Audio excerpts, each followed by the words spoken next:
Kahit may mga puti pa po yan dyan. At ayan po guys. Ito po yung ating gulaman.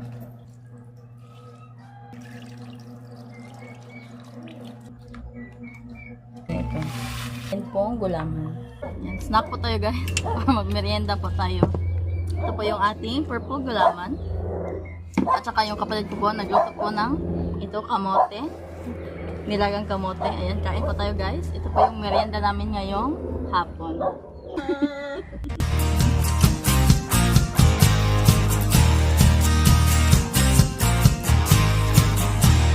Ito guys, magluluto po tayo ng masarap na palamig. At dito po ay unahin po natin lutuin yung ating gulaman. Dito po nagkapagsala na po ako ng kawali.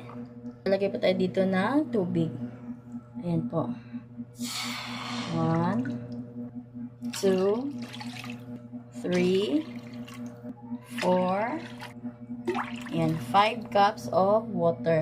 Ngayon naman po ay ilagay na po natin yung ating gulaman habang hindi pa po mainit yung ating tubig. Ito po yung gulaman na ating gagamitin guys. Ayan, ito po ay strawberry flavor. Ilagay guys ay 8 cups of water. Pero ang ilagay lang po natin ay 5 cups para naman po mas maging red na red po yung kanyang kulay. Ayan po guys. Inibuhos po natin to lahat.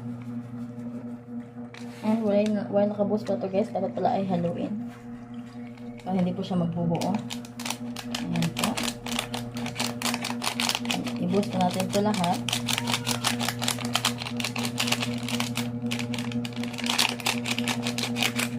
Ayan po ay okay na. Ayan po guys. Oh, napaka-red na red po nitong ating gulaman. Ayan po.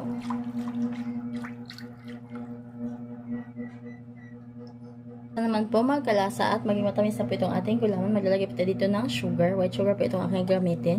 At maglagay po tayo dito ng 1 cup din. Haluin na po natin hanggang po sa matunaw yung ating sugar na nilagay.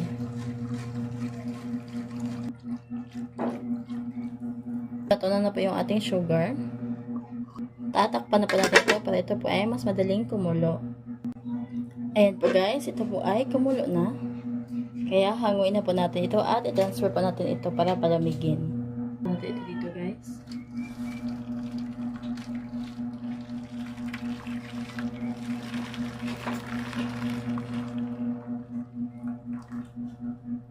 Sa same kawali pa rin, maglalagay po tayo dito ulit ng tubig. Ngayon naman po ang lulutuin po natin yung ating tapioca. At ayan po, ito po ay kumukulo na. Kaya dito po ay ilagay na po natin yung ating tapioca pearl. Ayan, gagamit po tayo dito ng half cup ng tapioca pearl. Ikalat na po natin guys. Then, haluluin na natin.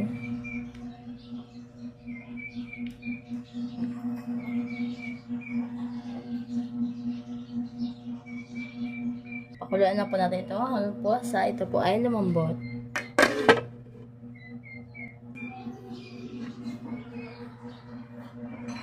At ayan po, okay na po itong ating tapioca. Ayan guys. And kahit may mga puti pa po yan dyan sa gitna, ay okay lang po yan. Maluluto pa rin po yan. Patayin na po natin ang apoy. Eto na rin pala yung ating gulaman guys. At malamig na po siya yan. Makikita nyo po, tumigas na po ito. Ito po ay hihiwain na po natin ito.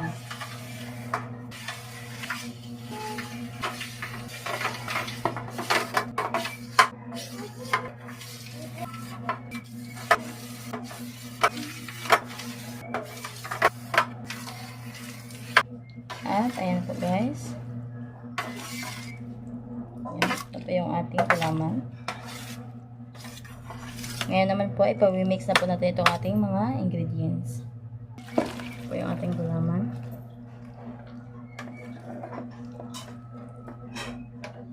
Talagang mabango po siya guys. Yung amoy po talaga niya ay strawberry.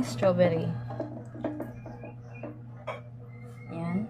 Ilagyan natin yung ating tapioca pearl. Then, ilalagay na po natin yung ating evaporated milk at saka itong ating ubi condensed milk.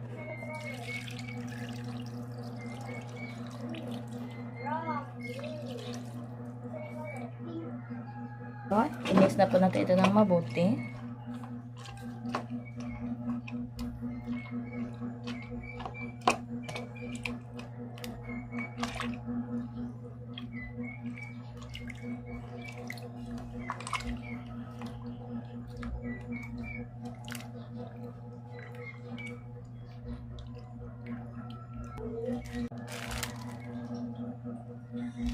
At ilalagay po natin ito.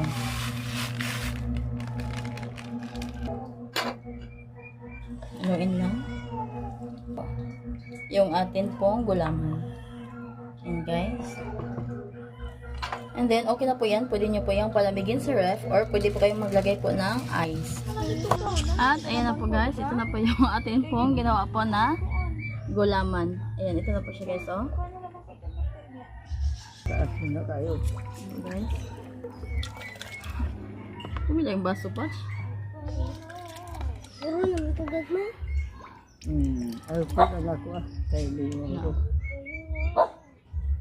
At ayan po guys, ito na rin po yung ating purple gulaman. Ayan po, kain po tayo. Dagan ka sa. Guys, nandito po kami ngayon sa labas po ng ating bahay. At ayan, ito po, kasama ko po yung aking mga kapatid at saka yung aming lula at mga pamangkin.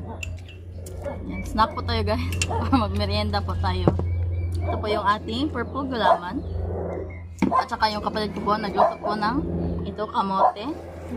Nilagang kamote. Ayan, kain po tayo guys. Ito po yung merienda namin ngayong hapon. Pagpasensyaan nyo na rin po yung ating background guys. Ayan po guys, natapos na rin po kaming kumain. Ito nga pala yung aking lula. Si Lula Cristita. Hi guys! Siya po ay, pila edad ni Mula? 88? Siya po ay, ngayon po ay, siya na po ay 88 years old. Google pa. Ha? Google pa, status. 88 years old na po si Lola. Sana po makita po niya yung kanyang anak po na matagal na rin po hindi po sila nakikita. Kasi pangato yung anak la? Ha? Kasi pangato? Duming? Kasi, Lumilan doon to. ay, po nito ni Lolo Junior. Ang pangalan po ng kanyang anak ay Dominador Purgatorio Jr. Ayan na po guys, natapos na rin po kaming kumain. Kaya, thank you po for watching and see you po on my next vlog. Bye-bye! Bye-bye la. Bye-bye. Katugong kuan.